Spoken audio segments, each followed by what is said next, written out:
Now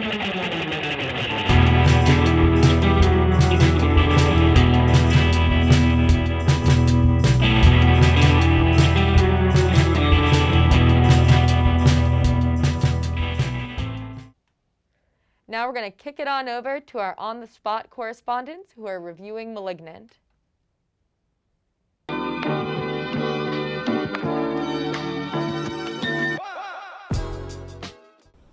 Hi, I'm Finn. My name is Sean. I'm Gabe. And I'm Cameron. And we're about to review James Wan's new horror movie, Malignant. I'm having visions.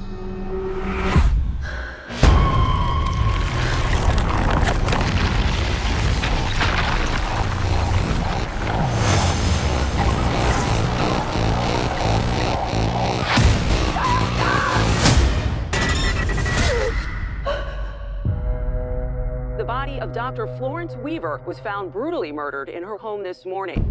Did you know her? No, but I saw her die. I'm seeing things. I'm seeing murders as they're happening. Hello? He says his name is Gabriel. I think he's someone from my past.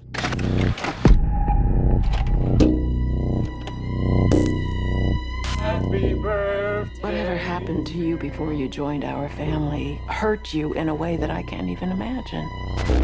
Stop saying that. Maddie, who are you talking to?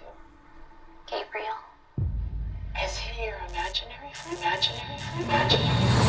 He's the devil.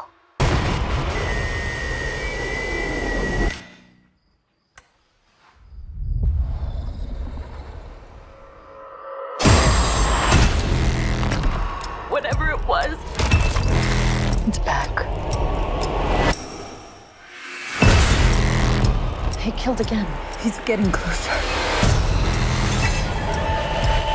He wants to talk to you.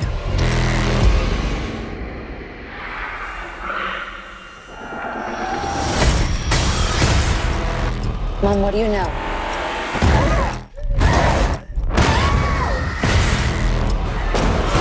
He's coming from me.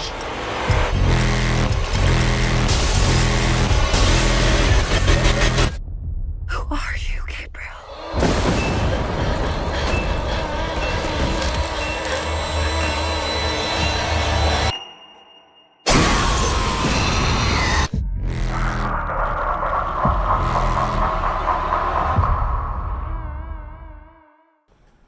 So Gabe, you're a big horror fan. What were your initial thoughts on the movie?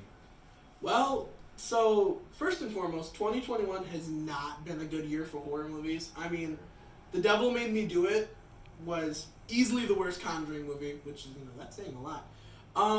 But honestly, Malignant was kind of a fresh take on a tired genre. And so it's kind of what I needed to get ready for October. I'm very excited for Halloween Kills now. And I think this is a very good sign of what horror movies can do for the rest of the years. What are you guys? What were your thoughts on it? So personally, I've never really watched many horror movies, but I found myself, very engaged with the story, and, it wasn't just gore. There were a lot of details that I found were really interesting. Yeah, I thought it was almost better characterized as a thriller more than a horror movie because it wasn't as much just like shock jock violence where they do just blood everywhere. It was a lot more thought-provoking and really tried to make you think about what was happening throughout the movie. Yeah, so I went into this movie with high expectations because the director James Wan has also done Saw and The Conjuring, which are two great horror movies from the 2000s and 2010s. But I agree with him. I think it's one of the best horror movies of 2021.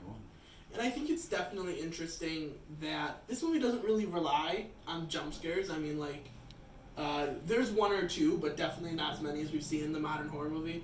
And personally, that's something I enjoy because I enjoy more that sinister feeling of fear closing in on you as opposed to that jump scare and then it's gone. And I think that really speaks to both the score they provided and the screenplay, where it's that atmospheric fear that's kind of suffocating. It's not that fear that's gone, that's there and it's gone. Yeah, I agree. Like what he was saying, like with the atmosphere, like the whole time, like even since the beginning, like there's just an atmosphere that like makes you feel like a certain way, like kind of uncomfortable and like just guessing what's gonna happen next. Yeah, you could really tell they were in control of what was happening with the screenplay, because even like it's a shocking ending, so I won't reveal that, but you could tell that like there's so many little details that kind of all build up to it, and then when it's kind of like when you finally get to the ending, it's like an aha moment that's really well done, I thought. Yeah, and I think that those are actually some of the scariest movies. It's the one not with just like the cheap jump scares, but has like a sinister feeling, and I think that's why this worked so well, and I think that's why movies in the past have been seen as so scary, like Hereditary. And I think we gotta talk about the elephant in the room, which is the massive plot twist that this movie has. That was insane. Which we won't spoil, but I think in my opinion it's gotta be one of the best modern plot twists ever, right? Well, I mean, you were saying before to me and Finn about the plot twist, and the whole time we were both trying to guess what it was, and like neither of us got it. Yeah, he was talking about how great it was, but I wasn't really expecting it to be that great. Yeah, no, it's really interesting because usually when you think of plot twist, you think of a drama or something like that. Usually not a horror movie that pays off so well, but I think they really did it pretty effectively, that they're able to get so many things working, and then you really surprised what ended up happening. So I would tell you, watch it as soon as possible, because once this movie is spoiled for you, it's going to ruin it. Because you think you know where this movie is going, you have no clue. I guarantee Yeah, it. it's like you're walking through a huge maze. Yes. Oh, that was smart. That was good. Thank you. Kind of connecting to the maze thing, actually. This movie has many layers. Like, for a horror movie, besides some of the more artsy horror movies we've seen, like Hereditary and Midsommar, most horror movies don't really have layers. But this movie, there's a particular scene where they talk about old Seattle being built on new Seattle, and the theme of cancer is really heavily touched on this movie. And so, for those of you who've seen it, I really enjoy that juxtaposition and the comparison between the old and the new. And I don't know if that's something you guys got caught in that theme, but I don't know. I thought there was an interesting, like, I don't want to spoil too much, but a part of it was a doctor that botched a surgery, and it really does bring into question, like, medical malpractice and really some difficult questions. To what extent do doctors trying to save people's lives have a protection to both themselves and the patient? So I think there's a lot of things that really brought some deeper opinions and touched on some topics that were just the surface level stuff you see in a lot of horror movies.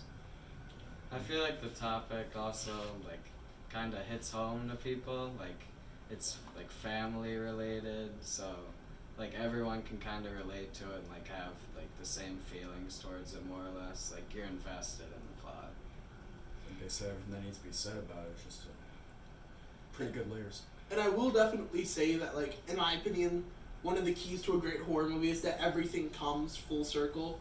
You know, with The Shining, Jack ends up, attending the party. And so this movie does have one of those great full circle moments where the inciting incident and the denouement just kind of collide. So do you guys want to speak to that? And, like, in your opinion, does a good horror movie need that? And did this movie pull that off well? So like as someone that just started watching horror movies, I thought it was like very effective and something that would make me like keep coming back to the genre. Just the way like small little details at the start like all come together in the end, and then you can like piece it together. Yeah, I mean, just real this is obviously the most famous ones are M. Night movies and things like that. But I think really just what Sean said, you need a lot of little details that kind of lead into and foreshadow it, because just dumping a big twist on the end really doesn't have the same payoff as a movie where, like, when you watch it back, you can kind of see where it's going. Yeah, I don't think all horror movies need to go full circle. Like, some are good, left ambiguous, but I think this is one of those movies that twist, like, it was perfect that it come full circle, and I think it made the movie better. Yeah. So, I guess let's rate this movie. Finn, what'd you think of it? I thought it was a very good horror movie. I think there are probably better ones out there, and I'm admittedly not the biggest horror movie, but if I had to give it out of 10, I'd probably give it around a 7.5 to be my rating. Alright, I'd say I'd give it like an 8.5, and I'd recommend it to just about anyone that like wants to be entertained or just has like a free hour or two on their hands. Yeah, I would definitely say the same. I'm a big horror fan, and I was satisfied. especially because right now it's free on HBO Max, so you have no reason not to watch it. I would definitely give it an 8 out of 10. Yeah, I agree. I'd probably give it 8.5 to 9 out of 10. That twist just still has me shocked. All right, back to you guys in the studio. Thank you very much. That's all for this week. If you want to follow more Review Crew content, go to the Review Crew Instagram, Twitter, and TikTok, as well as Orange TV Network on Facebook, Twitter, Snapchat, Instagram, and YouTube. Find the Review Q's podcast on Spotify or on our website at orangetvnetwork.syr.edu, where you can also find our blog and more OTN information. Check out this week's screening, hosted by University Union, Cruella. See you next week.